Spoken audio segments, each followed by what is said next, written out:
Voilà, mesdames et messieurs, bienvenue dans votre émission Décrypte Éco. Pour aujourd'hui, nous avons plusieurs sujets, en tout cas, à débattre. On va commencer avec ces sommets Rousseau-Afrique. Que l'enjeu pour les Africains, bien sûr. Nous allons également évoquer la question de la sous-traitance. Est-ce qu'aujourd'hui, les Congolais arrivent à capter les enjeux de la sous-traitance? On va également parler de la lutte contre la dépréciation du franc congolais. Quel rôle peuvent aujourd'hui jouer les banques commerciales si le temps nous les permet? On va également évoquer la question de relations rapprochement entre Rwanda, Congo-Brazzaville. La RDC a-t-elle à craindre? Mesdames et messieurs, bienvenue à vous donc dans cette émission. Et pour cela, j'ai deux invités. C'est un habitué de cette émission. Lui, c'est Tony Antoine Dibendila à qui je dis bonjour. Et bienvenue à toi, Tony Antoine Dibendila. Bonjour, Betty Tanfou. Merci beaucoup. Ben voilà, nous avons également une nouvelle figure. Lui, c'est Ngwene Égide. Il est chef de travaux à l'UPN, mais également il est consultant ici à Ecofilm Télévision, consultant en questions économiques, à qui je dis également bonjour et bienvenue à vous. Bonjour Madame Betty, merci. On va commencer par ce sujet, la francophonie qui a ouvert ses portes ce vendredi. Les Congolais étaient nombreux en tout cas à répondre à cette invitation. Déjà, Tony Antoine Dibendila, la contre-campagne qu'a joué, qui a tourné en tout cas autour de ces grands rendez-vous qui est la francophonie. D'après vous, vous êtes également un analyste, d'après vous, et de surcroît, un Congolais, un Quinois, d'après vous, qu'est-ce qui serait à la base de cette contre-campagne? Donc, je voudrais déjà saluer l'ouverture officielle du 9e jeu de la francophonie. Vous savez, ça n'a pas été facile, ça a été reporté à des reprises. Les enjeux étaient énormes, il fallait mobiliser assez de moyens financiers pour ça. Et l'État congolais a fait de son mieux parce qu'il y a eu des sérieux problèmes. D'ailleurs, il y a certaines allégations qui affirment qu'il y a eu des détournements autour de ces jeux. Et donc, aujourd'hui, nous avons le jeu de la francophonie, le 9e. Et voilà, bon, la contre-campagne, moi je voudrais d'abord regarder les côtés positifs des CG en faveur de la République démocratique du Congo. Vous savez que le Congo c'est le premier pays francophone en termes des locuteurs. Vous voyez, donc c'est-à-dire que aujourd'hui recevoir ces jeux, c'est d'abord, je l'ai dit il n'y a pas longtemps, une bonne vitrine et une tribune pour la RDC. Et donc le gouvernement congolais, Sama Lukonde, bien entendu, a fait de son mieux pour qu'enfin, malgré les tumultes, malgré assez de problèmes, que ces jeux aient lieu enfin. Et puis il faudra voir les infrastructures qu'aujourd'hui les gouvernements congolais a pu doter la capitale Kinshasa. Vous voyez, donc c'est-à-dire que il y a un véritable sérieux autour. Mais pour revenir à votre question liée à la contre-campagne, vous savez, partout il y a toujours des problèmes lorsqu'il y a une organisation comme ça, une organisation de telle ampleur. Nous l'avons vu il n'y a pas longtemps. Nous l'avons vu il n'y a pas longtemps avec l'arrivée du pape. Il y a toujours des gens qui, en fait, la gestion le mécontentement ne manque jamais. Tout à fait, la gestion de la presse, la gestion de certains participants. Et voilà, aujourd'hui par exemple, nous assistons aujourd'hui actuellement à cette question qui porte sur la gestion des artistes. Plusieurs musiciens congolais se retirent justement, il y a déjà en tout cas quelque chose qui ne va pas. Hein. Des artistes, pas que musiciens. Je suis personnellement des spots, des artistes comédiens qui étaient mécontents, qui faisaient pratiquement s'il faut emprunter vos mots, la contre-campagne de la francophonie. Mais il faut prendre cela globalement. Nous avons vu des journalistes se plaindre. Est-ce une bonne chose pour l'image de la République démocratique du Congo? Les jeux de la francophonie est une chance pour la République. Les jeux de la francophonie est une chance. Et après, s'il y a certains ratés, parce que je vous dis, il y en a toujours partout. Voilà, il faudra savoir maintenant, à l'équipe, à la direction qui gère ces jeux, de voir comment est-ce qu'il faudra aborder. Parce que déjà, si on se rend compte qu'il y a même des déclarations publiques des professionnels des médias, on voit qu'il y a des déclarations de certains artistes de premier plan. C'est-à-dire, on se rend compte qu'il y a des malaises quelque part. Nous avons vu des gens qui ont prêté leur image à certains spots publicitaires pour les 9e jeux de la francophonie, mais après ils ont fait volte-face et ils se sont rangés dans cette campagne négative. Donc voilà, en quelque sorte, c'est pourquoi je voudrais ici d'abord rappeler que le 9e jeu est une chance pour la République, et donc il faudra quoi qu'il y a de problème, savoir comment les contenir et les gérer. Et ça, c'est la responsabilité de la direction des Jeux de la francophonie. Je pense au directeur national de ces Jeux. On l'a vu il n'y a pas longtemps. Il a évoqué la question des artistes qui vont se produire pour les comptes des Nuits de la francophonie. Il a évoqué également la question de ceux qui vont ouvrir ces jeux. Il y a eu ces festivités, nous avons vu. Et donc, ça dit cette ouverture, nous avons vu. Et donc, moi, je voudrais ici insister carrément sur la gestion. Aujourd'hui, il y a plusieurs acteurs, des professionnels des médias qui fustigent le fait qu'ils n'ont pas pu avoir des badges et donc ils n'ont pas pu participer à ces jeux. On a 2 semaines des 9e jeux, c'est-à-dire 2 semaines des activités. Donc, les organisateurs peuvent se rattraper. Ils peuvent se rattraper justement. Voilà. C'est-à-dire, ils peuvent se rattraper et au-delà de se rattraper, on voudra insister sur un fait. Les Congolais qui font la contre-campagne ou qui participent à une publicité négative des CG n'auront rien à gagner de toutes les façons. Parce qu'en réalité, la République doit sortir gagnante après ces voilà, parce donc, que ça, la République République doit sortir gagnante après ces Jeux de la francophonie. Égide Ngouéné, contre-campagne contre ces grands rendez-vous, en tout cas du monde, si on peut le dire ainsi. Est-ce que sur le plan image, en dehors de nos frontières, est-ce que cette contre-campagne joue en faveur de l'image de la République démocratique du Congo? Merci Madame Tanfoumou. Je pense que M. Tony a presque tout dit. Contre-campagne, mais je m'attelle là où il a parlé de la gestion. Mais moi, je suis plus au niveau où, après la francophonie. La francophonie, peu importe le niveau de contre-campagne, la francophonie a bel et bien eu lieu en RDC. Je pense que le coup d'envoi sera donné tout à l'heure, entre 18h et 19h ici au niveau du stade de Martyrs. Donc, peu importe le niveau de contre-campagne, la francophonie a bel et bien eu lieu en RDC. Mais je suis après la francophonie. C'est-à-dire quelle image, quel sera l'avenir des athlètes, des participants congolais, de nos athlètes congolais qui vont participer à ces Jeux. Est-ce que le pays sera en marge et sera à l'auteur de leur apporter au niveau international? Ça, c'est un problème, un premier problème. Le deuxième problème, je reviens maintenant au niveau de la gestion, comme l'a dit. En RDC, on a toujours eu un problème de la gestion de la succession. Le responsable de la francophonie doit savoir que dans la vie, il n'y a que 2 choses. Il n'y a que 2 choses. Il y a le bien et le mal. Et le mal. Ça va? Il y a le pour et le contre. Effectivement, il y aura ceux qui seront contre le jeu de la francophonie et ceux qui d'autres. La loi de la nature d'ailleurs. Donc, le fait que nous répondons à la loi de la nature, le contre-campagne ne peut pas pénaliser les festivités ou soit la réalisation de la francophonie. Je suis au niveau de la continuité. Je suppose que c'est une 9e édition de la francophonie SNRDC. Quant à moi, je dis que c'est la RDC qui gagne. Peu importe le niveau de contre-campagne, mais c'est la RDC qui gagne. Quel que soit les niveaux du contre-campagne, c'est la République démocratique du Congo qui gagne. On va prendre ces sujets sommet Russo-Afrique. Tony Antoine Dibendila, voilà, quel enjeu pour le pays africain aujourd'hui? Nous avons entendu le président Vladimir Poutine promettre le céréales à 6 pays africains. La RDC n'est pas citée parmi ces 6 pays. Dans un début, dites-nous d'abord quel enjeu pour ces sommets. D'abord, je voudrais rappeler un fait. Actuellement, il y a une guerre de positionnement et d'influence entre la Russie et ce qui se considère comme appartenir à son précaré et l'Occident. Et donc, dans ces jeux aujourd'hui, l'Afrique représente quelque chose de grandeur. C'est-à-dire, si aujourd'hui l'Afrique se positionne en faveur de la Russie ou de l'Occident, on voit où est-ce que la balance va se pencher. Parce que justement, il faut se rendre compte, il faut savoir aujourd'hui que les marchés africains n'est plus à négliger. La réalité est que les Russes veulent présenter les 2e sommets de la francophonie, les 2e sommets Russo-Afrique comme une rencontre ou un forum économique.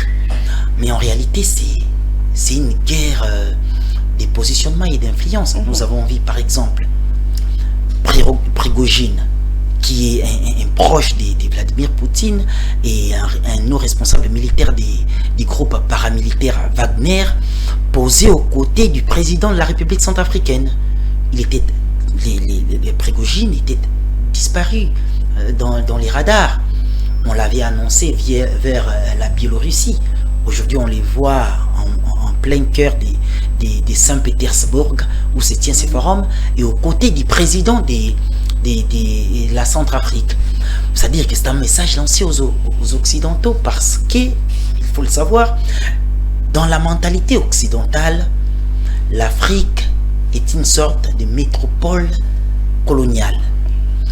Et donc, aujourd'hui, face à cette guerre d'influence, la Russie veut maintenir l'Ukraine.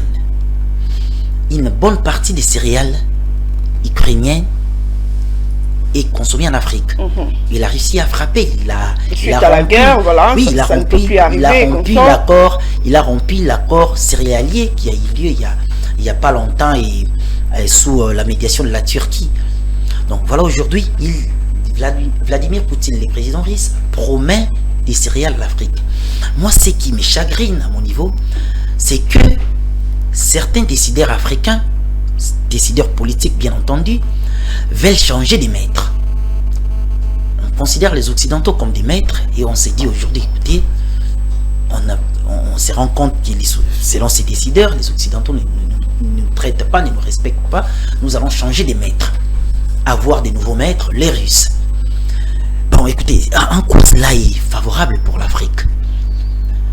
Est-ce que l'Afrique doit chercher de l'indépendance économique? Comment gérer, sortir ces populations de la pauvreté et du sous-développement? Ou l'Afrique doit carrément avoir un autre maître? Parce qu'aujourd'hui, on voit le rapport. Les Russes arrivent et vous disent: ah, on se rend compte que vous avez faim, on va vous donner à manger. Ah, c'est cela. Mais c'est pratiquement la même chose que les Occidentaux faisaient. Mais Tony Antoine Dibendila, est-ce que cela ne mettrait pas en mal les relations qu'il y a entre l'Afrique et les Occidentaux, par exemple? Mais déjà, il faut voir les médias internationaux, c'est-à-dire les médias occidentaux, comment est-ce qu'ils voient cette rencontre. Ils ont évalué la présence, il n'y a pas longtemps, du nombre des présidents africains qui ont participé au premier forum Russo-Afrique. Il y en avait une quarantaine. Et aujourd'hui, il y a eu 17 présidents africains. Mais comment est-ce que les autres présidents n'ont pas pris part à ces forums? Il y a eu du lobbying occidental, il y a eu des menaces, ça arrive, on le sait. Donc voilà, ça dit que l'Afrique est au cœur des enjeux internationaux, mais au cœur des puissances qui cherchent à l'influencer. Quel doit être le positionnement des Africains? On a nos problèmes à nous. On a nos problèmes à nous. Les gens ont faim. Il y a un problème de sous-développement. On s'est confié aux Occidentaux et on s'est rendu compte aujourd'hui qu'ils n'ont apporté pas grand-chose à nous. Les continents de mer pauvres. Donc voilà, aujourd'hui, avec toutes ces réalités, est-ce qu'il faut dire finalement, écoutez, on doit prendre les choses entre nos propres mains et gérer notre avenir, ou prendre notre avenir, les reposer entre les mains des Russes qui ont déjà des sérieux problèmes. Ils sont en guerre avec les Ukrainiens. Et par là, Tony Antoine Dibendila, vous voulez dire quoi? Qu'il fallait que le président africain ne réponde pas à cette invitation? C'est justement, non, ce n'est pas répondre à une invitation ou pas. Je m'attaque principalement à certains discours de certains décideurs africains actuellement. C'est-à-dire, si vous regardez par exemple les putschs qui ont lieu actuellement vers l'ouest de l'Afrique, on se rend compte que ces putschistes remettent en cause les modèles démocratiques de l'Afrique de l'Ouest. Ils viennent, ils s'accaparent du pouvoir, mais ils ne proposent pas des nouveaux modèles de démocratie ou de passation de pouvoir. Quand vous venez par la force et vous détruisez les acquis démocratique, parce que jusqu'aujourd'hui, mais le modèle on avance. Il y a déjà un modèle, on avance. Il faut passer par les élections. Non, mais il y a un modèle chinois où il n'y a pas d'élections. Il y a les partis communistes chinois qui est au pouvoir pendant des dizaines et des dizaines d'années. Il n'y a pas d'élections en Chine, par exemple. Pour vous dire qu'il y a un modèle proposé. D'abord, Vladimir Poutine, par exemple, lui-même. Il y a des élections en Russie, mais nous savons quelle forme d'élection. C'est-à-dire qu'il y a, d'une part, ceux qui considèrent qu'il doit y avoir de la démocratie pour continuer c'est-à-dire, parce que la démocratie stabilise également les institutions, mais peut-être je pourrais être d'accord s'il faudra regarder de près quelle est la véritable forme démocratique que l'Afrique doit adopter. Mais les putsch qui se passent à l'ouest de l'Afrique, soutenus par la Russie, c'est avantageux pour l'Afrique? C'est un point d'interrogation. Soutenu par la Russie. Pardon, c'est soutenu par la Russie, c'est ce que j'allais dire. Et c'est soutenu par la Russie. Et puis, on le voit ouvertement. Et on voit au Mali. Nous avons vu pour la première fois un ministre des Affaires étrangères russe arriver au Mali. Et pour la première fois, ça n'a jamais arrivé. C'était après les putsch. C'est-à-dire, aujourd'hui, je me dis, si les Africains sont lassés du modèle occidental ou sont lassés des injonctions occidentales, et voilà, mais je ne vois pas pourquoi l'Afrique se dira, bon, on est fatigué des Occidentaux et donc on va changer des maîtres. Non, ça dit, si on est aujourd'hui, on s'est dit, bon voilà, nous allons, nous Africains, prendre notre avenir entre nos mains et traiter et les Russes et les Occidentaux et les Chinois, ainsi de suite, comme des partenaires, et nous allons vraiment collaborer pour, en termes en fait, collaborer vraiment pour avoir des affaires équitables, ainsi de suite. Ça c'est autre chose. Mais s'il faudra aujourd'hui considérer, il y a certains qui se présentent aujourd'hui comme des panafricanistes et qui portent des discours selon lesquels il faudra zapper l'Occident et embrasser la Russie, parce que la Russie sera entre guillemets des bons maîtres. Mais c'est humiliant pour les Africains. Voilà un pays déjà qui est en tout cas en pleine guerre et consort. Voilà, donc je considère justement que les Africains doivent prendre conscience et considérer le fait qu'ils sont les êtres humains à part entière. Voilà. Et donc, oui, je chute. Ils sont des êtres humains à part entière. Et donc, ils doivent, à partir de ces moments-là, dès qu'ils ont conscience du fait qu'ils sont humains, et ils peuvent se diriger eux-mêmes, donc prendre des bonnes décisions et traiter tout le monde comme des partenaires et non pas tenir des discours qui renvoient au fait que oui, on accepte d'émirer les esclaves, mais nous voulons des bons maîtres. L'Afrique ne doit pas chercher des bons maîtres, l'Afrique doit chercher des bons partenaires. Voilà, Egide Ngwene, sommet russo-Afrique, quel enjeu? Vous êtes également économiste. Parlez-nous par exemple sur le voie économique. Quel enjeu pour les Africains par exemple? Sommet russo-Afrique, je ne partage pas à 100% ce que vient de dire M. Tony. Voilà. Et il faut orienter les choses d'une autre manière. Moi, je vois l'enjeu pour la Russie surtout, c'est un enjeu géopolitique et géostratégique. Là, il faut le savoir. Pourquoi? Parce que Vladimir Poutine, dans sa première intention, il cherche à contrôler l'Afrique. On est sans oublier que... Il cherche à séduire en tout cas les Africains. Je pèse même mes mots, c'est le verbe, c'est contrôler. Contrôler. C'est contrôler l'Afrique. Parce qu'on le sait très bien que Vladimir Poutine, c'est un ancien du KGB. Il fut directeur du KGB. Et quand il est devenu président de la Russie, il s'est fait entourer de ses collègues du KGB, actuellement appelé FSB. C'est ça, non? FSB, qui est un service de sécurité, service de renseignement en russe. Donc, s'il faut aller plus loin, on va vite comprendre que la Russie veut également élargir quoi? Il veut élargir sa tente, comme on dit, il veut élargir sa zone d'influence. Il veut élargir sa zone d'influence en allant jusqu'au niveau de l'Afrique. Mais moi, mon plus grand problème, quand vous parlez qu'il a dit qu'il va envoyer 500 tonnes de blé en Afrique, de céréales, 50 000 tonnes, mais c'est désolant. Là, je peux rejoindre M. Tony quand il a dit que les Africains vont rester des esclaves. L'Afrique n'a pas besoin de dons actuellement. On n'a plus besoin de dons. Ils ont besoin de quoi? Ça, c'est un don. La gratuité, c'est un don. Le problème, justement, c'est que l'Afrique a besoin. L'Afrique veut se développer. Et le développement de l'Afrique doit partir de l'industrialisation. On a besoin de quelqu'un qui peut venir industrialiser l'Afrique. Non quelqu'un qui va nous apporter à manger. Je vous donne 50 000 tonnes de blé, vous consommez. Mais demain, vous aurez faim. Mais une fois on industrialise, que nous produisons le blé ici. Vous savez ce qui se passe en RDC, c'est désolant. Vous vous réveillez le matin, vous trouvez quelqu'un, il n'a même pas un 500 francs, ou bien même pas un 1000 francs pour prendre le petit déjeuner du matin. Passez au coin de nos avenues, vous allez voir quelqu'un qui emprunte un petit thé de 1000 francs, qui va payer à 12 heures. Mais industrialisons le pays. industrialisons l'Afrique. Une fois l'Afrique sera industrialisée, est-ce qu'on ne sera pas en mesure de produire 50 000 tonnes On parle de moyens. Est-ce qu'on a le mais moyen? S'il veut bien, la main-d'œuvre, vous savez ce qui se passe, madame. Le matériel adéquat. Vous savez ce qui se passe actuellement, c'est la Russie qui vient vers l'Afrique, non l'Afrique vers la Russie. Donc si l'Afrique comprend que c'est la Russie qui vient vers lui, c'est-à-dire que l'Afrique peut s'imposer.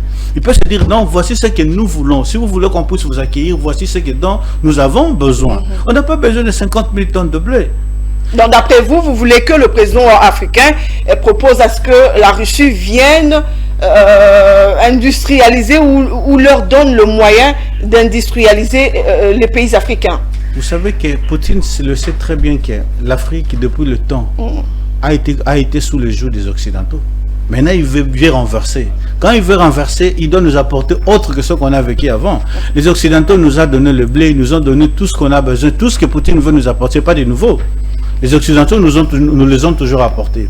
Maintenant, nous voulons, s'il veut venir vers nous, c'est au président africain de l'imposer, d'avoir un cahier. Vous voulez venir vers nous, ok. Mais voici ce que l'Afrique a besoin. Vous savez, d'abord, le système éducationnel africain pose un problème. Vous allez à l'université à 6 h pour rentrer à 18 h. Quelqu'un à l'âge de travailler est toujours étudiant. Il va finir à 30 ans et l'espérance de vie est de combien d'âge?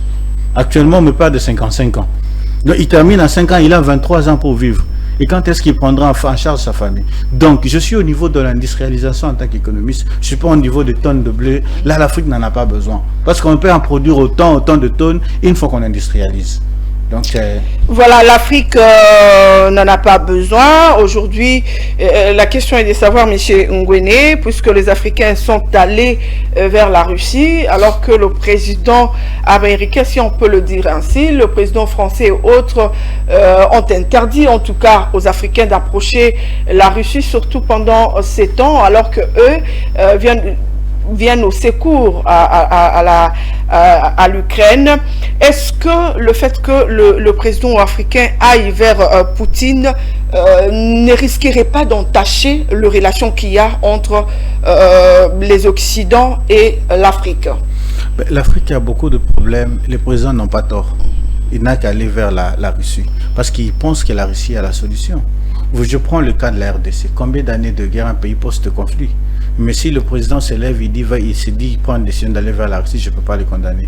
Mais pourquoi qu'il y ait un problème? Nous, les Africains, il y a des pays qui sont démocratiques, où il y a la démocratie, c'est-à-dire qu'ils sont libres. Vous voyez? Mais il y a un problème au niveau de la colonisation. Vous voyez, c'est ce qu'on ne peut pas oublier. On a été colonisé. Je prends le cas de la RDC, je suis congolais. On a été colonisé par le Belge. C'est-à-dire que c'est comme si beaucoup de choses qui se passent en RDC doivent passer par la Belgique. C'est ça, là, il y a un problème. Mais aller vers la Russie, si la Russie devient comme un pays solution pour l'Afrique, mais qui hésiterait d'aller vers la Russie? Qui hésiterait d'aller vers la Russie? Qui hésiterait d'aller vers la Russie? Est-ce que vous avez le même point de vue que Egide Ngwene? Oui, justement, mais les hésitations sont multiples aujourd'hui. Je venais de faire une comparaison entre les premiers sommets et les sommets actuels qui se tiennent à Saint-Pétersbourg en Russie. Lors du premier sommet, il y a eu 45, je crois bien, chefs d'État africains. Justement, Tony Antoine Dibendila, si possible de répondre à cette question, est-ce que cela risquerait d'entacher à la relation qu'il y a entre les Occidents et les Africains, par exemple? J'arrive. Déjà, il y a des hésitations. Déjà, lors du premier sommet, il y a eu 44 chefs d'État africains. Qui ont répondu. Mais au sommet actuel, il y en a 17 chefs d'État africains. Ils ont eu peur d'autres? Vous pensez que les autres ont eu peur? S'il faut suivre la compréhension occidentale, il faut suivre carrément la presse occidentale. Qu'est-ce qui est dit? Prendre part à ces sommets, pour les Occidentaux, revient à dire qu'ils soutiennent la Russie dans la guerre contre l'Ukraine. Voilà. Vous voyez la délection. C'est-à-dire que les Occidentaux sont dans la menace, ils investissent beaucoup, en fait, ils apportent beaucoup des moyens financiers quand même en Afrique, ainsi de suite. Mais là où moi j'ai dit qu'avec la Russie, ce n'est pas un modèle qui change. Les Occidentaux viennent avec des projets, on vous apporte à manger, ils viennent avec l'OMS, l'Organisation mondiale de la santé, ils viennent avec les FAO, c'est-à-dire les fonds alimentaires, voilà, vous avez faim, on vous donne à manger. Mais alors que l'Afrique a des terres agricoles, les terres arables, cultivables. S'il faut le Mais dire. pourquoi l'Occident n'a jamais apporté des matériels pouvant aider à cultiver les terres arables africaines? Pour continuer à nous coloniser. Voilà, justement, c'est le même modèle que la Russie vient embrasser. Effectivement. Apporter, il vous donne des céréales, mais il ne vous donne pas des matériels pour cultiver vous-même. Dès qu'on vous donne, il y a une expression qui est connue, qui contrôle ton ventre, contrôle ton présent et ton avenir. Qui contrôle ton ventre? Il peut empoisonner les manger. Tu manges et tu décèdes, l'avenir s'estompe. Il contrôle ton présent. Quand tu manges, tu as le courage de te déplacer. C'est le même modèle que la Russie vient embrasser. Et moi, j'ai été étonné de voir dans la salle lorsque Vladimir Poutine annonçait les dons de céréales entre 25 000 et 50 000 tonnes de céréales que la Russie va envoyer en Afrique, et même les transports sera gratuits. Je vis certains présidents africains acclamer. Je me suis dit, oh, la cour des récréations. Ces gens ne comprennent rien. Ces gens ne comprennent rien. Ils resteront des dépendants éternellement. Mais c'est en défaveur de l'Afrique. Nous avons aujourd'hui près de 2 milliards d'âmes, près de 2 milliards d'êtres humains en Afrique. Vous épousez l'idée. Plus de 60% de ces humains sont de jeunes en âge de l'activité de travailler. En âge de travailler. Mais pourquoi on ne peut pas, une fois pour toutes, se tourner vers nous-mêmes et dire, écoutez, nous avons des vrais problèmes à résoudre. Les gens ont faim. Nous avons des terres à cultiver.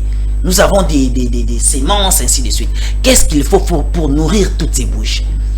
Dès que quelqu'un est rassasié, on peut exporter. Mais ce qui est vrai, la guerre est au niveau international. Voilà. Si l'Afrique commence à produire plus, eh bien, et ici ils ont et aussi ont des productions. La Russie a ses productions, ses céréales.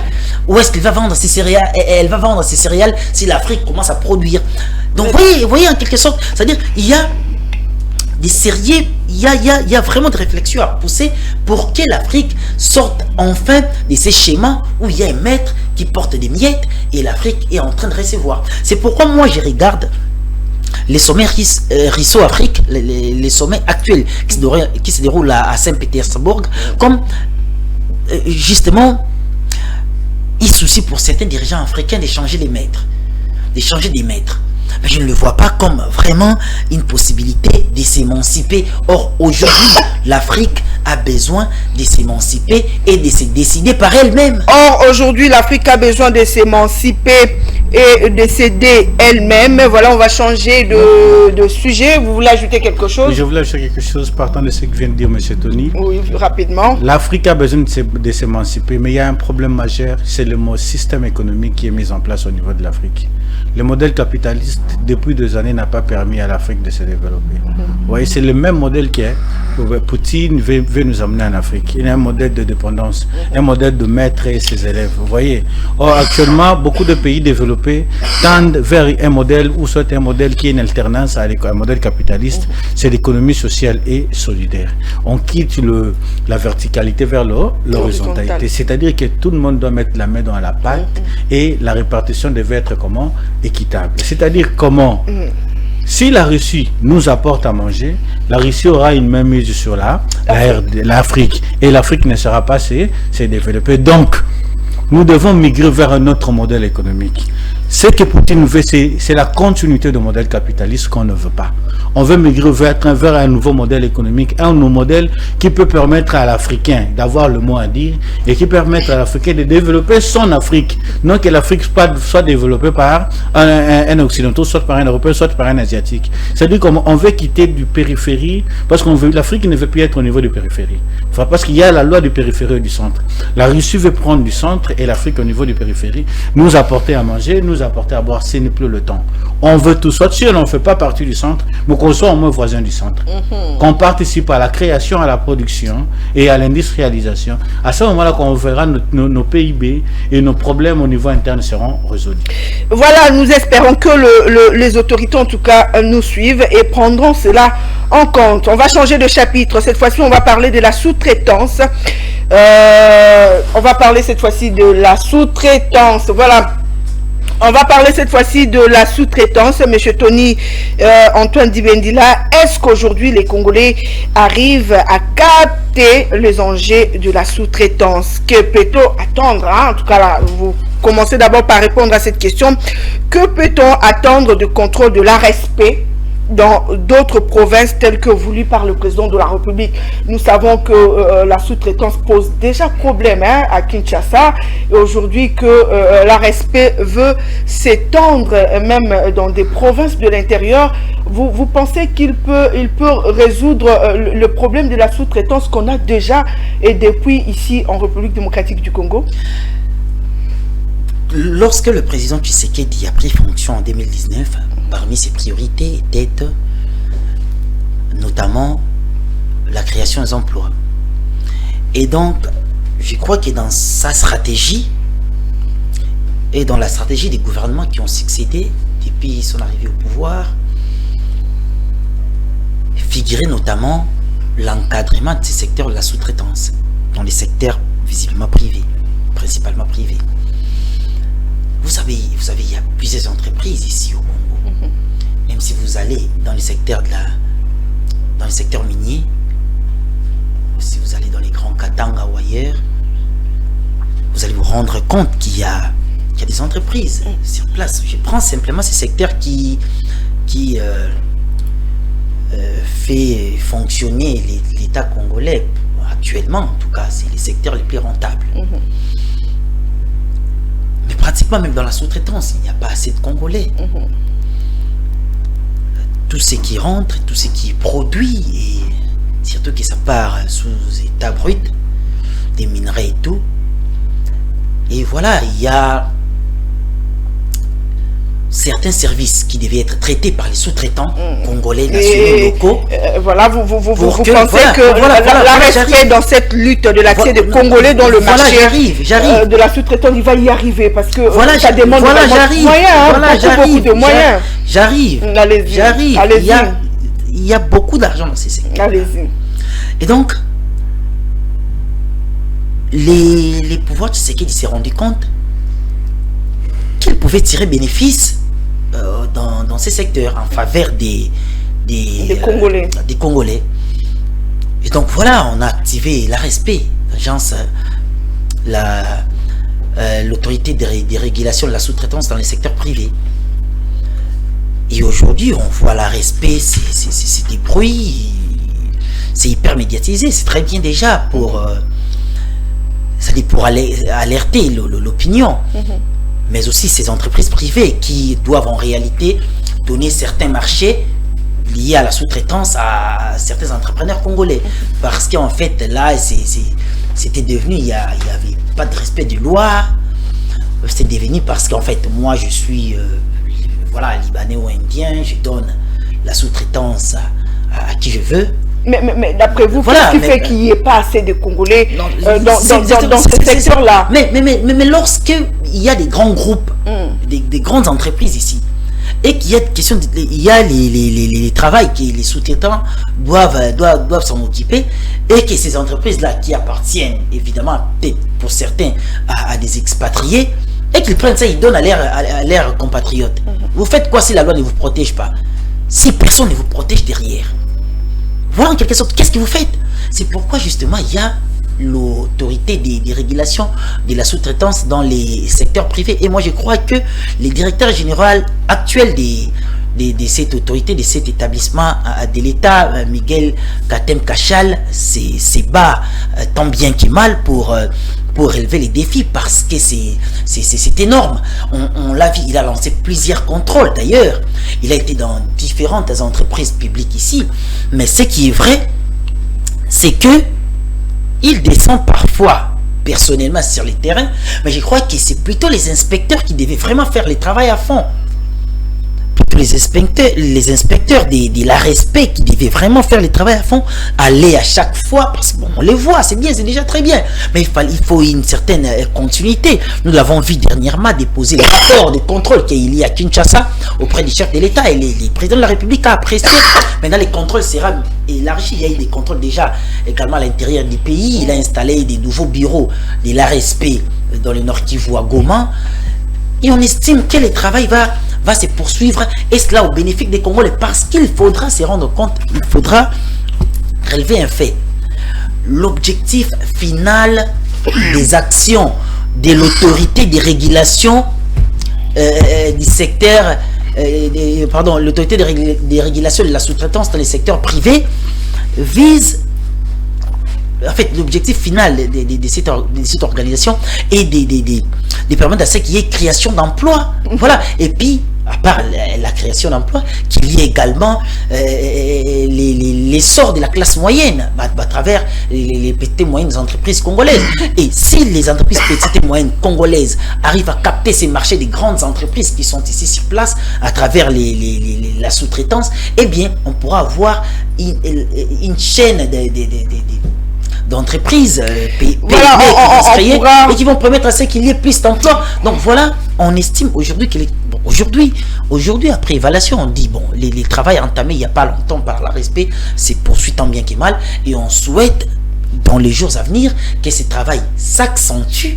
Au-delà de l'accentuation de ces travaux, qu'il y ait des retombées positives. Qu'il y ait de retombées positives pour les entrepreneurs congolais. Et Gilles Ngwene, que doit mettre en place la République démocratique du Congo ou les autorités carrément pour attirer plus de Congolais dans ces secteurs? Parce que c'est beaucoup plus les étrangers qui s'adonnent et qu'on sort. Les Congolais sont beaucoup plus réticents. Hein. Que doit mettre en place justement les autorités afin d'attirer plus de Congolais dans ces secteurs? Avant d'arriver à la mise en place, il y a d'abord un problème ici, c'est la sous-traitance. C'est un problème, ça, quand on met la respect, moi je me dis que c'était tombé à point nommé. Pourquoi je dis ça? Pourquoi? Parce que la RDC, la question, soit la problématique de sous-traitance, c'était un problème, je ne sais pas, il n'y avait pas de solution, s'il faut le dire. C'est-à-dire comment la sous-traitance, c'est comme c'était un marché expatrié, c'était un marché des étrangers, où le ministre de portefeuille, ou soit le ministre du Travail, n'avait pas un mot à dire, s'il faut le dire à même mot. Mais maintenant, actuellement, comme il y a la RSP qui est l'organe technique du ministère du Travail, ici, il faut le dire, au départ, sa mission. Vous voyez, maintenant, je suppose qu'ils vont contrôler, ils vont organiser, ensuite ils vont planifier, soit ils vont proposer quelques politiques. Mais le problème, ce n'est pas au niveau de qui doit faire le Congolais. D'abord, le Congo a un problème. Le Congo a un problème au niveau de son secteur secondaire. Le secteur primaire, oui, mais le secteur secondaire. C'est quoi le problème, justement? Le Congo a un problème. Je prends un cas de supermarché. Le supermarché ici. Vous voyez, faites le tour faites la ronde de la RDC, soit de Kinshasa, là où nous sommes. Comptez, il y a combien de supermarchés qui appartiennent aux nationaux? Comptez déjà, il y a combien de supermarchés qui appartiennent aux nationaux? Et vous allez vous rendre compte que peut-être sur 100, peut-être c'est 2 ou 3 supermarchés qui appartiennent aux nationaux. Et pourquoi? C'est parce que la production ou la consommation ou les consommables qui sont au niveau des supermarchés ne sont pas produits ici au Congo. Les problèmes majeurs se résident au niveau de la production, surtout dans les cas des supermarchés. Mais je reviens dans les sous-traitances parce que ce n'est pas toutes les entreprises qui font les sous-traitances qui sont dans les supermarchés. Mais le ministère de portefeuille, le ministère du Travail devait encadrer ces entreprises qui font les sous-traitances. C'est-à-dire que vous sous-traitez, vous savez qu'il y a des gens qui sont sous-traités, mais ils ne connaissent pas son salaire, son vrai salaire. Il est payé, c'est un problème. Il est payé intermédiairement, s'il faut le dire. Je suis sous-traité chez A, mais on me paye chez C, et je perçois mon argent chez Y. Vous voyez, maintenant, il y a un problème. Mais avec la RSP, je suppose qu'il va régulariser. Il va proposer des politiques, parce que la RDC a un problème des politiques. Il doit réformer. Quand on réforme, je suppose que M. Tony en a parlé quand on dit qu'il a fait le contour du province, mais ça dit qu'il doit diagnostiquer les secteurs. Je suppose qu'après avoir diagnostiqué, il va connaître le vrai problème qui gangrène ce secteur. Et il va proposer des solutions. Comme l'organe technique du ministère du Travail, il va proposer. Je pense qu'on aura des retombées, soit des effets d'entraînement positifs à la langue. Parce que ces secteurs de sous-traitance fait souffrir beaucoup de Congolais. Merci. Voilà, ces problèmes fait souffrir en tout cas beaucoup des Congolais. Tony Antoine Dibendi, là je vous reviens. Donc, on dit que M. Miguel a encore de problèmes, en tout cas pour pallier aux problèmes qui se posent ici dans la capitale. Est-ce que aller déjà à l'intérieur ne serait pas aller vite en besogne, alors qu'à Kinshasa, déjà, il n'a pas pu solutionner tout le problème qui est ici, ayant trait aux Congolais sous-traités? Non, il faudrait savoir que les rôles, notamment de l'ARSP, c'est de planifier, de proposer, de concevoir et de contrôler. C'est un organe technique, madame. Justement, et de contrôler tout ce qui se passe dans les secteurs. Justement, au nom du contrôle, est-ce que le contrôle là c'est fait? Parce qu'aujourd'hui, les Quinois continuent à pleurer et qu'ils veulent cette fois-ci s'étendre à l'intérieur alors que le pleur de Quinois n'ont pas encore trouvé gain de cause. Justement, mais qu'est-ce qui a été dit à propos des rapports de l'ARSP pour Kinshasa? Il y a un faible taux de participation de Congolais dans les questions liées à la sous-traitance. Il y a un élément évoqué par M. Gide. Voilà, il y a un élément évoqué, par exemple, l'histoire de la production. Au Congo, il n'y a pas assez de production. Si vous vous rendez même dans des supermarchés ici, à Kinshasa, vous allez vous rendre compte que plusieurs biens viennent de l'étranger. Voilà, donc tout se résume autour de la production. Oui, c'est important. Il faut qu'on commence à produire. Voilà, il faut commencer à produire. Mais au-delà de ça, mais je vous ai dit une chose. Il y a les expatriés qui sont dans pratiquement tous les secteurs ici. Mais si on ne contrôle pas, il y a un rapport, l'ARSP a inspecté les secteurs, a rassemblé les éléments, les données, et il a remis au président de la République. A remis ces données à qui des droits. Vous voyez, mais c'est à partir de ces données collectées qu'il y aura peut-être des décisions à prendre après. Voilà. Parce que je vous dis, s'il y a des expatriés, un Libanais qui est là, qui vient avec ses frères, et viennent souvent comme ça, mais il y a des questions qui doivent être sous-traitées, des travaux qui doivent être sous-traités. Mais il les donne à qui? Il peut pistonner et son frère et il lui donne cette question de sous-traitance. Ou même s'il y a d'autres Libanais qui sont déjà ici et qui sont dans les domaines, ils vont donner la sous-traitance à ces entreprises. Alors, ils s'enrichissent entre eux. C'est une question ils s'enrichissent en communauté. Vous voyez?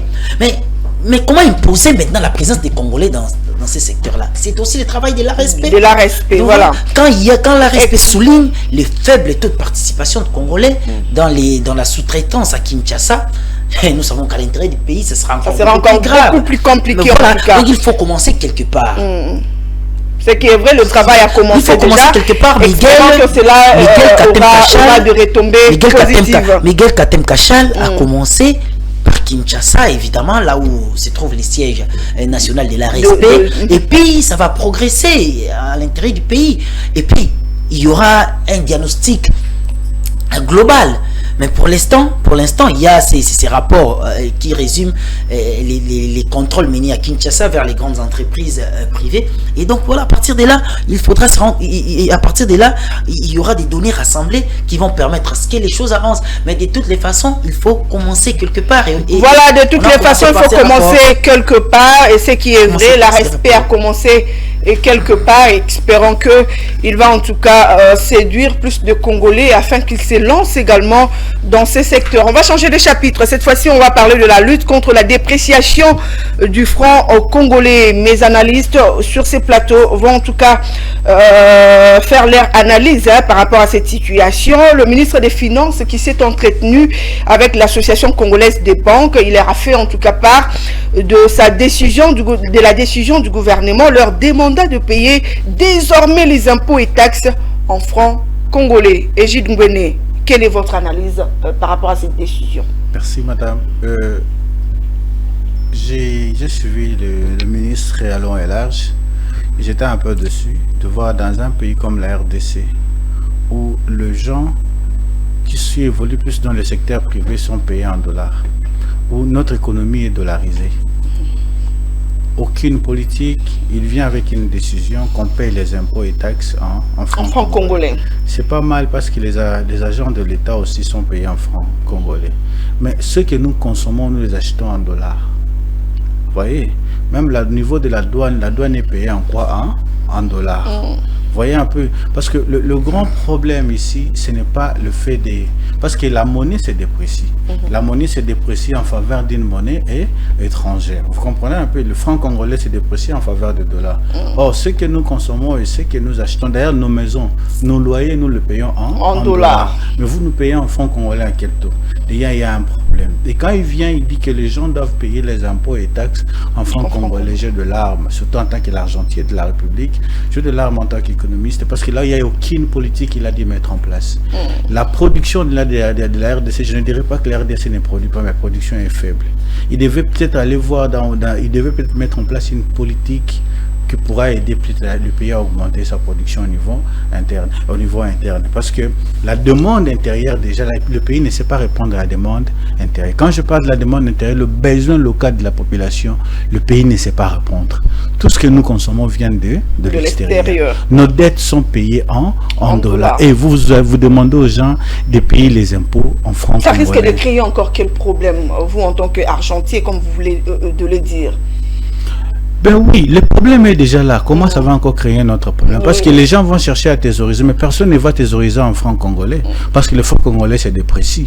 Le plus important, c'est de mettre des mécanismes en place pour lutter contre la dépréciation de la monnaie. Qu'est-ce qu'on doit faire pour lutter?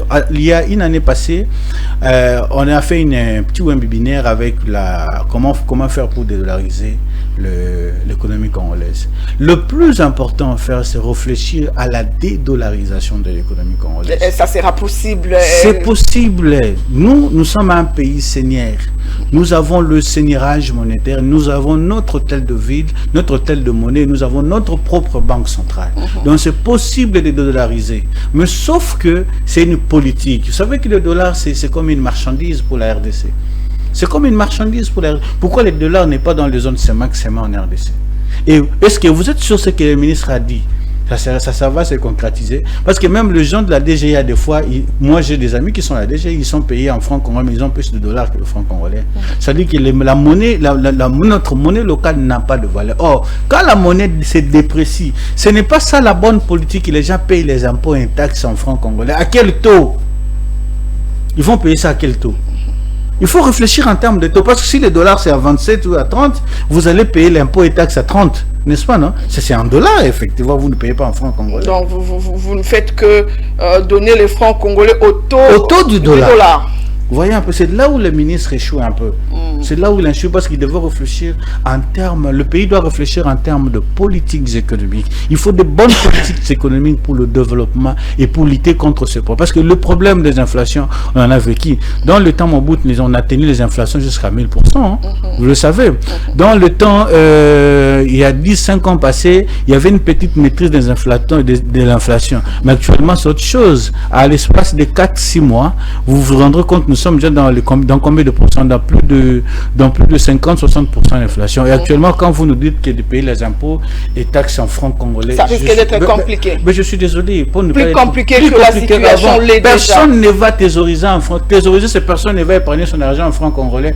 Quand la monnaie locale perd sa valeur, on tend vers la monnaie étrangère parce que là, ça a plus de valeur, ça a plus de sécurité. Le franc congolais n'a plus de sécurité sur le marché. Voilà, Tony Antoine Dibendila, le franc congolais n'a plus sa valeur face aux devises étrangères. Est-ce avec ce que le ministre des Finances a demandé à l'association congolaise des banques?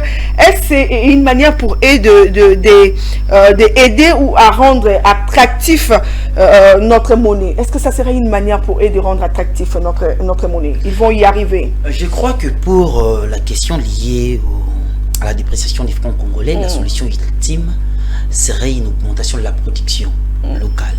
C'est la solution ultime. Et après, certaines mesures prises juste pour contrer la crise actuelle, telle qu'elle n'est pas payée au guichet de la Banque centrale du Congo, ou encore payer les impôts et taxes en francs congolais, ce sont des mesures prises juste pour contenir la crise actuelle. Peut-être pour les contenir, mais pour combien de temps? Parce que tant que nous allons importer davantage, on aura besoin des dollars. Il y aura du mal pour sortir de la dédollarisation de notre économie. Il n'y aura pas moyen. Importer, c'est-à-dire c'est acheter ailleurs. Vous allez acheter ailleurs avec les francs congolais? C'est impossible. C'est impossible. Vous allez acheter ailleurs avec des dollars. D'où vous avez besoin de chercher des dollars. Voilà justement, ça dit, il faudra maintenant réfléchir comment produire davantage. Comment produire davantage? Produire davantage pour permettre à ce que la République démocratique du Congo sorte progressivement. Les mesures que nous venons d'évoquer, annoncées par les ministres des Finances, mais ce sont les mesures juste pour bloquer les court-circuits actuels. Mais l'inflation, bon, on va contenir, on contient pour quelques 2, 3, 4 jours, mais on sait comment ça se passe. Après un temps, ça va exploser. Et même ceux qui prennent des décisions pour contenir la dépréciation, eux-mêmes aiment les dollars. Ils épargnent en dollars. Mais eux-mêmes aiment les dollars. Eux-mêmes aiment les dollars. Ils épargnent en dollars. Ils construisent les maisons, ainsi de suite. Mais en dollars, allez regarder leurs comptes en banque, ils n'ont pas de comptes en francs. Ils ont des comptes en dollars. Mais est-ce qu'ils... Mais écoutez... Donc ça risque d'être compliqué en tout cas. C'est ça dit, les dollars, c'est la marchandise que vous possédez. Mais quand vous épargnez en dollars, quand vous gardez des choses en dollars, quand vous promenez avec des dollars, mais ce sont des marchandises, les dollars, c'est votre marchandise à vous. Vous allez pénaliser les dollars? Mais c'est impossible. C'est aussi au niveau de mentalité de l'homme congolais. C'est aussi au niveau de mentalité de l'homme congolais. Même des décideurs politiques. Il y a cette question de dédollarisation du front de l'économie congolaise ne date pas d'aujourd'hui. Je me souviens déjà sous Matata, la question a été évoquée. Mais depuis que Matata n'est plus Premier ministre jusqu'aujourd'hui, peut-être avant lui également, mais depuis que Matata Pogno n'est plus Premier ministre. Jusqu'aujourd'hui, ça fait combien d'années? Est-ce que vous pensez vraiment, sérieusement, que dans ces pays, donc vous pensez il n'y a pas assez d'économistes assez intelligents et qui maîtrisent les systèmes économiques congolais et qui peuvent réfléchir sérieusement? Apparemment, il n'y en a pas, puisque jusqu'aujourd'hui, il y en a, c'est le problème n'est pas trouvé, les solutions ne sont pas trouvées. Tout réside au niveau politique. Mais les économistes sont les scientifiques. Ils vont réfléchir. Ils vont apporter les solutions sur la table. Moi, je vais revenir sur un fait, par exemple. Excusez des secondes. Je vais revenir sur un fait. La ville de Kinshasa, par exemple. Je suis tombé sur une étude qui explique comment est-ce qu'il faut rendre plus salubre la ville de Kinshasa. Détail et détail, mais aussi comment trouver le moyen de rendre Kinshasa salubre. Mais qui se soucie de regarder ces documents riches? Il y a les experts congolais étrangers qui ont réfléchi ici à Kinshasa sur ça. Mais jusqu'aujourd'hui, mais qui en pense? Vous pensez que ce sont les politiques qui bloquent? Je vous dis, ce sont des décisions politiques lourdes de conséquences pour eux qui gardent aussi les dollars en grande quantité. En banque. Voilà en quelque sorte. Nous courons derrière les temps. Egide Gwede, vous pensez quand même que les banques commerciales ont un rôle quand même à jouer dans cette situation? Mais le ministre a échoué dans son message par rapport aux banques centrales parce qu'il a tenu une réunion avec les différents directeurs de la banque centrale et il échappe peut-être à la population pour leur dire de payer les impôts et taxes en francs congolais. Or, normalement, il devait dire aux banquiers et aux responsables de la banque centrale, on ne peut plus épargner en dollars, qu'on épargne qu'en francs congolais. C'est là le message qui devait passer, que les gens devaient épargner, soit thésauriser en francs congolais. Mais il ne sait pas dire aux différents directeurs généraux de la banque centrale, mais il vient au niveau de la population pour dire qu'on paye les taxes et les impôts en francs congolais. Vous voyez là où ça ne revient pas au même lorsqu'on vous demande de payer vos impôts et taxes et qu'il devait en principe demander à cette association d'imposer à la population d'épargner en francs congolais. Je vous donne un exemple. Vous voulez traverser en face ici, la République sœur de Brazzaville ici. Vous avez le dollar. Mais qu'est-ce que vous faites au niveau du budget? Vous prenez le dollar que vous avez, vous le convertissez en francs. C'est fort. Parce que là-bas, les dollars... On le voit également en Angola. Pour l'Angola également. Mais c'est ce qui devait dire que si quelqu'un vient thésauriser, si quelqu'un vient épargner son argent à la banque commerciale chez vous, prenez ce qu'il a en dollars, transformez ça en francs congolais. Transformez ça en francs congolais et qu'il épargne en francs congolais. Aucun directeur, aucun président de la banque centrale dirait oui. Peut-être la banque commerciale dirait oui. Pourquoi? Parce que le banque commercial, ils ont des comptes qui sont uniquement en dollars et des comptes qui sont en francs. Mais ils ne vont pas accepter que les gens épargne qu'en dollars. Pendant la dépréciation, il faut des très bonnes politiques. Des très bonnes politiques monétaires qui peuvent aider le pays. Moi, je suppose que, je ne sais pas s'il était en compagnie du gouverneur de la Banque centrale, ou soit du ministre de Finances, ou soit, je ne sais pas s'il était ici, il y avait aussi des directeurs de l'hôtel de monnaie. Je ne sais pas. Mais la politique n'est pas, la mesure n'est pas bonne actuellement. Voilà, la mesure n'est pas bonne actuellement. On va prendre en tout cas le dernier sujet, nous courons derrière le temps. Relations rapprochées Rwanda, Congo, Brazzaville, la RDC a-t-elle à craindre? Mais qu'il faut-il craindre? Mais est-ce que les Congos... D'ailleurs, c'est un sujet pour moi, c'est si superficiel. Vous voyez, ce sont les imaginations de ceux qui aiment raconter leur vue de l'esprit dans les réseaux sociaux. Mais les Rwandais traitent avec pratiquement tous les pays qui traitent avec les Congos. Mais il ne faut pas voir les Rwandais partout. Mais les Rwandais traitent avec les Congo-Brazzaville. Les Rwandais traitent avec la France, la Belgique, avec pratiquement donc ça ne peut pas constituer avec un les problème. Rwandais traitent avec pratiquement tous les pays qui traitent avec le Congo. Mais voilà. Mais nous-mêmes, la République démocratique du Congo, nous avons dit on ne suspend pas les relations diplomatiques. On ne s'y prime pas. Pourquoi? Parce qu'il faut toujours garder une fenêtre de collaboration. On est pays voisins de toutes les façons. Voilà. Il y a des trafics frontaliers entre la République démocratique du Congo et les Rwandais. Il y a un problème. Et les Congo-Brazzaville. Il y a un problème entre nous d'abord. Il y a des trafics. Il y a des gens qui traversent nos frontières. À la longueur de la journée, on Voilà. Et donc, il y a intérêt aux Rwandais, à Paul Kagame, à cesser ses hostilités contre le Congo. Paul Kagame a intérêt définitivement à mettre fin à des autres qu'il sème dans la partie est de la RDC pour qu'ensemble nous mettons autour d'une table pour réfléchir comment se développer ensemble. Voilà. Vous avez suivi il n'y a pas longtemps les ministres, les vice-ministres. Le respect s'impose. On avance. Oui, tout à fait. La République démocratique du Congo se prépare. Mais il y a les scénarios ultimes. En fin de compte, si toutes les voies sont bloquées, il y a un scénario ultime. On ne sera pas obligé de nous soustraire de ces scénarios ultimes. Mais de toutes les façons, mais actuellement, la République démocratique du Congo c'est-à-dire, Paul Kagame d'abord, doit dire que la région doit se développer. Nous avons vu la France et l'Allemagne, ils se sont battus pendant combien d'années? Mais à fin de compte, ils ont fait la paix et ils se développent ensemble. Voilà, nous allons continuer à tourner. Lui, ce n'est qu'un individu. D'ailleurs, il est mince et lancé. C'est-à-dire que c'est juste un individu. Oui, c'est juste un individu. Il va mourir, il va laisser les Rwandais dans le pétrin. C'est aussi les Rwandais de dire nous ne voulons plus de cette administration Kagame, de cette administration de Paul Kagame qui fragilise les relations, les bonnes relations avec les pays voisins et qui ne joue pas les bons jeux pour le développement commun.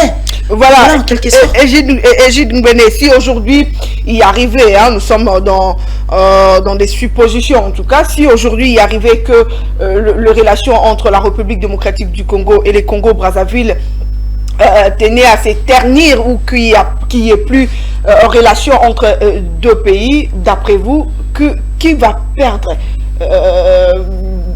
si ces relations-là venaient aujourd'hui à être brisées? Mais madame, merci. Mais lors d'un grand combat, qui crie le premier? Celui qui crie le premier, c'est le perdant. Parce que le problème, c'est que nous devons partir au niveau de la genèse. Le problème, ce n'est pas parce que le Rwanda... Et actuellement, ça crée une amitié. Moi, j'appelle une amitié par circonstance avec le Congo-Brazzaville. Mais le problème, c'est au niveau, parce que dans le temps, on devait construire le pont Kinshasa-Brazzaville. Et le pont Kinshasa-Brazzaville, le projet est toujours là. Ce pont-là allait être bénéfique pour le Congo-Brazzaville. S'il faut, là, on doit se le dire. Et le Congo, le pont Congo-Kinshasa allait être bénéfique, plutôt le pont Congo-Brazzaville, RDC, allait être bénéfique pour le Congo-Brazzaville. Pourquoi? Parce que le port de Matadi, sur le plan international, il n'est plus aux normes. Vous voyez, au niveau de l'approvisionnement, c'est le pont Congo-Kinshasa qui devait plus approvisionner Kinshasa.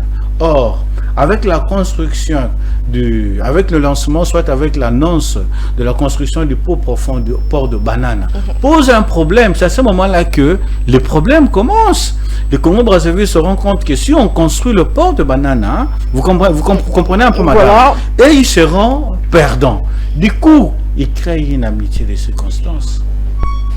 Ils créent une amitié de circonstances, ils convergent leurs intérêts vers la jalousie pour dire que la RDC sera perdant. Non, la RDC ne sera jamais perdant. Pourquoi? Parce que depuis la nuit des temps, le Congo-Brazzaville a toujours dépendu de la RDC. En termes d'électricité, vous voyez, même en termes... C'est mutuel, hein? Non, en termes d'électricité, notre courant Linga a approvisionné le Congo de Brazzaville pendant autant d'années et gratuitement à l'époque du président Mobutu. Mais sur le plan économique, c'est mutuel. Mais sur le plan économique, quelle mutualité que vous voulez appeler sur le plan économique? Quelle est la capacité qu'a le Congo-Brazzaville par rapport à la capacité? Contre le nombre, contre les afflux. L'afflux, c'est le nombre de Congolais de la RDC qui vont là-bas pour faire les achats et faire les affaires. C'est-à-dire que quand les Congolais traversent pour Brazzaville, qui bénéficie de plus? C'est le Congo-Brazzaville. Raison pour laquelle, quand ils se rendent compte qu'on veut construire le port en eau profonde de Banane et qu'il est perdant, du coup, il n'a qu'à dire tout haut, même aussi on fermait les frontières. Non, ça, c'est la fausse modestie. Ça, c'est la fausse modestie. S'il faut le dire. Donc, allez-y comprendre que nous ne serons pas perdants et on n'a pas peur. S'ils veulent fermer, qu'ils ferment. Voilà, on n'a pas peur, on ne sera pas non plus perdant. En tout cas, nous sommes arrivés à la fin. Tony Antoine Dibendila, une dernière question, en tout cas pour couper déjà là où je vois monsieur Joe Manana qui me regarde déjà avec ses yeux, c'est pour nous dire de couper. Tony Antoine Dibendila, la guerre qu'il y a entre les députés provinciaux et son président Godin Poy, d'après vous, quel avenir pour l'Assemblée provinciale de Kinshasa? Je crois que j'ai dit il n'y a pas longtemps que dès que je pense aux députés provinciaux de Kinshasa, ça me rappelle une phrase de Laurent Désiré Kabila. Voilà. C'est quoi cette phrase? Une phrase partagée justement avec nos téléspectateurs. Une kermesse d'aventuriers, des personnes corrompues et inutiles qui ne servent à rien. Faut quand même pas déborder. Laurent Désiré Kabila, je ne parle pas, je l'ai dit ici. Ça me rappelle une phrase. Faut quand même pas imputer cela à nos députés. Ça me rappelle une phrase à chaque fois qu'on je vous rappelle que vous les avez votés. Voilà, non, on avance. Dès qu'on me rappelle, on me parle des élus provinciaux de Kinshasa, ça me rappelle la phrase que je viens de prononcer de Laurent Désiré Kabila. Ça me rappelle cette phrase-là. Et donc, pour dire ceci, la Cour d'appel a tranché sur la question de Godin Poy. La Cour d'appel a réhabilité Godin Poy comme président de l'Assemblée provinciale de Kinshasa. Et les députés ne veulent pas de M. Godin Poy à l'Assemblée provinciale. Mais la justice a tranché. Si les députés ne veulent pas, la justice va s'imposer et elle a les moyens de s'imposer. Voilà, la justice doit s'imposer et elle a les moyens. Monsieur Egide Ngwene, nous sommes arrivés en tout cas à la fin. Est-ce que cela ne jouerait pas sur l'image même de cette assemblée? Aujourd'hui, la justice tranche, les députés provinciaux disent non et ces derniers ne peuvent pas rentrer ici. Est-ce que ça ne joue pas sur l'image même de cette assemblée provinciale? Madame, quand vous parlez sur l'image de l'assemblée provinciale, ça m'étonne. Ils ont fait 5 ans pragmatiquement. Qu'est-ce qu'ils ont apporté à Kinshasa? Qu'est-ce qui est palpable? Qu'est-ce qu'ils ont apporté? Je n'emboîte pas le mot qu'a dit M. Tony, mais sauf que je suis un peu désolé quand je vois les députés provinciaux, les élus qui se font manipuler par le gouverneur de la ville de Kinshasa. Parce qu'au départ, c'était des problèmes entre Gentini et Godin Poy. Maintenant, ce n'est plus entre Godin Poy et Gentini. Gentini envoie ses poulains qui sont ses députés provinciaux pour aller traquer Godin Poy. Je n'entre pas dans l'RG parce que je suis un peu dessus du comportement de Gentini. Il a fait de même pour faire partir l'ancien vice-gouverneur celui de Bangamo, c'était pareil. Il veut aussi faire de même pour faire partir Godin Poy. Moi je pense que cette fois-ci il s'est rendu compte qu'il était en face d'un homme. Godin Poy s'est bâti comme un homme. Je n'entre pas dans l'RG. Je reste un peu ce que je suis, je n'entre pas dans l'RG. Et c'est un problème entre Godin Poy, Gentini et qui envoie ses poulains pour. Mais ils doivent savoir qu'on les a votés pour qu'ils nous respectent. On n'est pas sûr. Si je vois un gouverneur de la ville en train d'insulter un président de l'Assemblée provinciale qui dit que non, nous quand on est venu à Kinshasa, les autres sont venus nous trouver. Il a juste rappelé. Non, ça c'est de n'importe quoi. Hein. Ça c'est de n'importe. On rappelle à qui? Kinshasa appartient à qui? Voilà. Expliquez-moi, Kinshasa appartient à qui? Tous les Congolais. Kinshasa appartient à qui? Ça, c'est pas rappelé, ça c'est la bassesse. Quelqu'un, comment est-ce qu'il est venu, ce n'est pas une insulte. Ça c'est la bassesse. Moi, je peux me torser la poitrine, je suis Teke, je suis de Kinshasa. Je peux le dire, j'ai reçu les gens ici. Mais je ne peux pas le dire parce que Kinshasa, c'est la capitale de la République démocratique du Congo.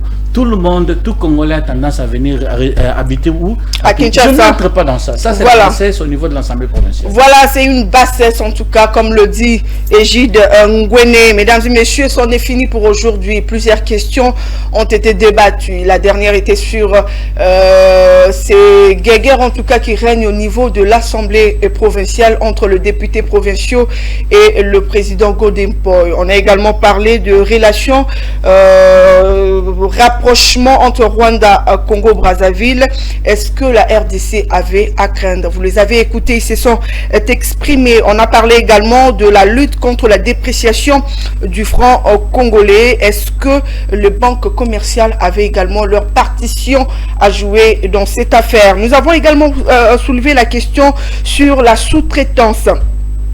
Est-ce qu'aujourd'hui, les Congolais arrivent à capter les enjeux de la sous-traitance? Là, nous avons vu avec la RSP, on a parlé également du sommet russo-Afrique.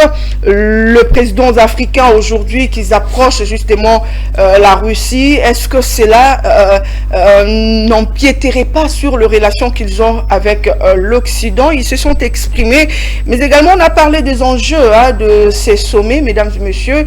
Ils ont répondu à mes questions.